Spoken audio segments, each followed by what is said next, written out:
Tingnan mo, ang dumi. Mata. Nakalimutan ko.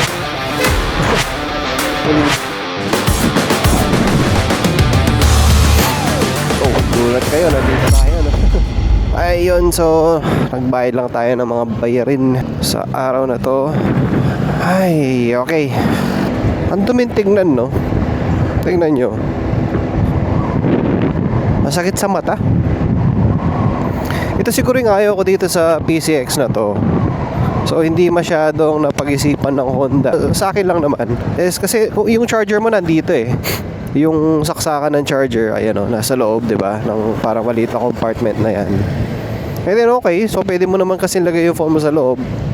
Pero what's the point kung low bat ka talaga tapos kailangan mo ng, let's say, kailangan mo gumamit ng Google Maps or Waze, diba? So hindi mo makikita. So sana kahit man lang binigyan ng butas somewhere para daluyan ng wire, hindi sana siya ganyan nakikita. Tapos yan, gumagalaw-galaw to. Ayun lang, na-share ko lang naman. Ang dumi nyo. Pero palagay ko, since pupunta naman tayo kina Mo, gusto kong palagyan ng butas eh. Para lang pumasok talaga to, nakasara yan. At least nagcha-charge ka, yan lang nakikita mo. Hindi masyadong pangit tignan, di ba?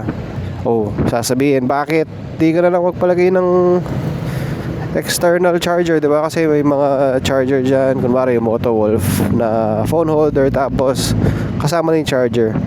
Eh sayang naman kung hindi ko gagamitin yun. Yan yung naka-built in dito sa ano eh, sa motor eh. So technically parang mas okay siya, di ba? Mas safe. Tsaka hindi mo na kailangan magtap ng kuryente sa motor. Sa kuryente pa naman ng motor medyo maselan. But as much as possible, hindi ko gustong galawin yun eh. Hindi natin ginamit si Eco kasi masyado maaga. Kasi ano muna, wala rin siyang gas, so papagas muna tayo. So kailan ba yung last vlog natin na yon? Before Valentine's yun eh. Siguro nasa Feb 12. Ano na ngayon? Feb 28. Ngayon pala ako nagpapagas. Grabe yung tipid niya, no? And ayan, Shell, dito tayo papagas para sure ball quality ang gas, di ba? Okay. Tingnan mo, ang dumi. Tingnan mo. Parang galit si Lolo ah. Dito ang shop ni Mo dati, yan sa harap. Itong part na to. Eh kaso, ewan, sayang yung pwesto na to eh. Ang lapit lang sa amin. Full tank kuya. Full tank. Kulang sa 500. Ay naku, punong-puno ah. Let's go. Tingin, kabilaan. And let's go. Siguro papa-change oil ko na rin to. Hindi ko lang alam kung kailan dapat yung next change oil. Pero 3,300 na yung ano niya, Odo eh. So kailangan kong i-double check muna yon. Pero palagay ko kailangan na niya ma-change oil, no? Ay, nandito rin pala yung manual, so makikita ko. Do last time ata, yung last change oil kasi nito is mas maaga. So pag ganun guys, pag kung gusto nyo walang problema sa motor, lalong lalo na yung makina nya, so make sure nag-change oil kayo on time or before or bago siya umabot dun sa odo niya na kailangan mo na siyang pa-change oil. Dahil pinapaikot natin yung gamit sa mga motor, nakakalimutan ko yung mga ano nila, kailan mo dapat pa-change oil, no? Pero hindi siya nagpo-prompt eh. Alam ko nagpo-prompt naman to kung kailangan mo pa-change oil. So feeling ko okay pa siya. Mayroon dito, but grabe naman ang traffic. Diba? Isa pang reason bakit buti na lang di tayo nag-ano. Di tayo nag-big bike. Ay, wala naman pala. Akala ko may something na nangyari. Dahil lang para sa mga truck tumatawid sila, oh. So, kung napanood nyo yung last vlog, yung bago ako mag-upload, bago sa video na to, nagpunta tayo kina Box para tulungan siya dun sa pyesa ng kanyang CRF. So naghahanap siya ng caliper, which nakahanap naman tayo na kulay pula na R1 RCB. Maganda kasi yung experience natin yan sa caliper na yun, sobrang lakas. Ay nakalimutan ko ang kailangan kong balikan. Nakalimutan ko yung disc. So okay, babalik tayo. Nako.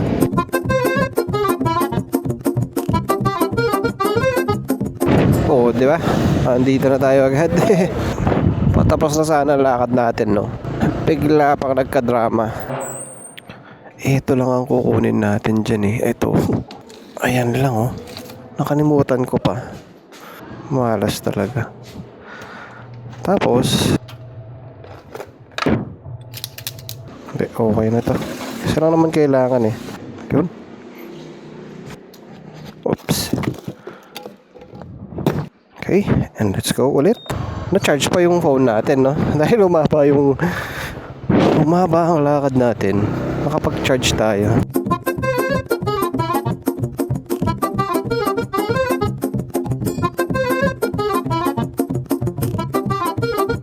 Nag-chat na si Box. So sinasakay na niya yung CRF 250 niya dun sa pickup para idala dito sa shop.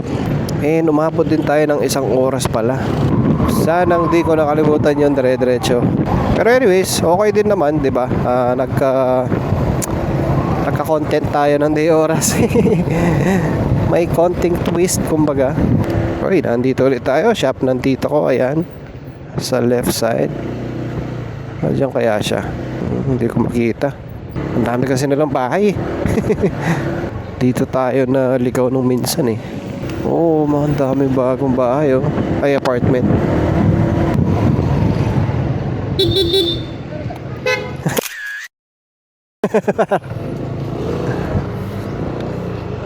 Hindi yata ako nakilala.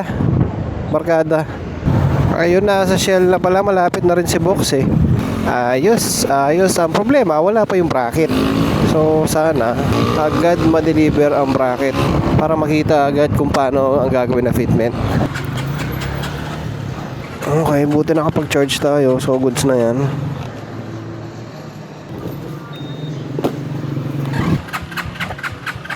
Hey, something na naman kulay niyan. Something na kulay? Ha? Nanya kulay ka niyan? Something na? Red? Red, tas magkaya. Tapos something na? O, diba? Kung naghahanap kayo ng pintor, dito na lang kayo. Pulido pa yan. Ayos. Alright, hintayin ko lang si Box. Something na? Alright. So, tapos na ang lakad natin doon. Naiwan na yung CRF 250 and babalitaan na lang tayo. Hindi ko na napakita, no? Next time na lang pag tapos na siya. Ay, nakasalubong pala natin, barkada natin. Di tayo nakilala. Dahil naka-visor ako. Nakababa yung inner visor niya eh. So, uwi na tayo. Siyempre, kailangan magtrabaho. Maraming kailangan na ayusin. Ay, putik. Maganda yung daan na to. Smooth ng daan. Kung saan ang ganito yung sa Clark eh. Pero hindi, sobrang tagtag. Thank you. Right. Student driver. So itong mga ganito medyo nakakatakot dikitan, no? Singit tayo. Oh. Thank you for watching. So wala na tayong gagawin, uuwi na lang tayo. And bago natin natapusin ang vlog, syempre shoutout muna kay Paring Ekel. Nakita natin kanina, hindi lang tayo nakilala. So yun, I'll see you in my next vlog. Peace.